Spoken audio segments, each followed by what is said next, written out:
एका स्किटमध्ये बघितलं तू पेपर वाचत होतास आणि समोर चिवडा होता. तू तो पेपराला फाडून तो चिवड्यामध्ये हात टाकून तो चिवडा खाल्लेला आहे. तर हे माझा सगळ्यात फेवरेट आहे. हा विनोद कुठून सुचतो तुला आणि हे काय, या मागचं काय इन्स्पिरेशन काय? अरे ते सुचलं म्हणजे ते शिवालीचे बाबा आहेत ते एक तर म्हणजे कारण तो शिवालीचा बाबा हा जॉनर एवढा मॅड आहे ना, तर तो काहीतरी अतरंगी करणारा आहे.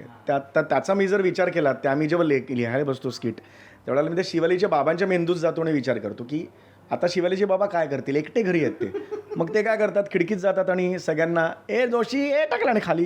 हे त्याचा टाईमपास आहे. हा त्यांचा टाईमपास आहे की मी पण उद्या रिटायर्ड झाल्यानंतर काहीतरी असे किडे म्हणतात ना, किडे चांगला शब्द नाही खरं तर तो, पण त्याला पर्यायी शब्द नाही, तर तो तसाच माणूस आहे. तो एकटा असताना सुद्धा स्वतःचं मनोरंजन करतो. तो की वरतून काहीतरी फेकून मारायचं, ए वरती काय बघतो टाकला असं म्हणून लपा, एकटाचा घरी, बाकी कोणी त्याला लागत नाही. हां, छत्री विकत होता एकदा, छत्री घ्या रे असं त्यांनी अशी जिंगल त्यांनी तयार केलेली होती आणि तो चौथ्या मजल्यावरच्या खिडकीतून त्याला वाटत होतं की छत्री विकतोय तो.